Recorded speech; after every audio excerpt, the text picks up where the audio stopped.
দলবদ্ধভাবে কোরআন খতমের বিধান কি? ৮-১০ জনের মাধ্যমে কোরআন খতম দিয়ে ইসালে সওয়াব করা যাবে? কোরআন কারীমের তেলাওয়াত করে কোনো মুর্দার জন্য সওয়াব পাঠিয়ে দেওয়া যে আল্লাহ এর সওয়াবটা আমি মুর্দাকে দিতে চাই, এটা মৌলিকভাবে জায়েজ আছে। কিন্তু মনে রাখতে হবে যে ৮ জন ১০ জন মিলে কোরআন কারীমের বিভিন্ন অংশ ভাগ করে নিলেন। তাহলে যিনি যতটুকু বললেন তিনি ততটুকু সওয়াব পাবেন।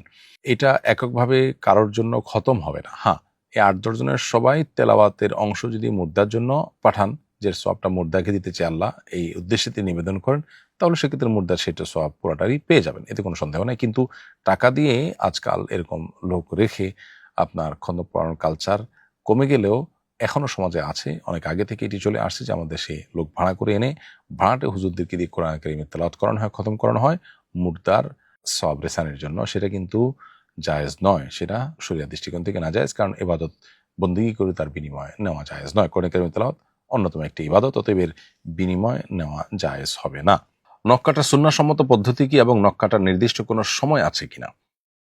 নারী পুরুষ সকলের জন্যই নখ কাটা সুন্নাহ। নখ বড় হলে সেটাকে কেটে ফেলা সুন্নাহ। এ বিষয়ে সহিহ মুসলিম একটি হাদিস বর্ণিত হয়েছে আয়েশা রাদিয়াল্লাহু তাআলা থেকে, যে নবী করিম সাল্লাল্লাহু আলাইহি ওয়াসাল্লাম বলেছেন, আশারু মিনাল ফিতরাহ, 10টি কাজ আছে যেটি প্রকৃতিগত সুন্নাহ বা প্রকৃতিগত বিষয়। অর্থাৎ আল্লাহ তাআলা মানুষকে যেভাবে সৃষ্টি করেছেন তাতে এই সুন্নাহগুলো সৃষ্টিগতভাবে মানুষকে মেনে চলতে হয়। অর্থাৎ সকল যুগের মানুষের জন্য এটি প্রযোজ্য, সকল নবীদের সুন্নাহ এটি। কারণ সুন্নাহটি প্রকৃতিগত, যার কারণে আল্লাহ যে প্রকৃতি দিয়ে আমাদেরকে সৃষ্টি করেছেন সেই প্রকৃতিতে এই সুন্নাহ আমাদেরকে প্রতিপালন করতেই হয়। সেই 10টি সুন্নাহর একটি হলো কসুল আজফার বা নখ কাটা। অতএব নারী হোক পুরুষ হোক সকলের জন্য নখ বড় হয়ে গেলে কেটে ফেলাটাই হলো সুন্নাহ। এবং নবী করিম সাল্লাল্লাহু আলাইহি ওয়াসাল্লাম শুধু সুন্নাহ না, তার পূর্বে সমস্ত নবী রাসূলদেরও সুন্নাহ এটি।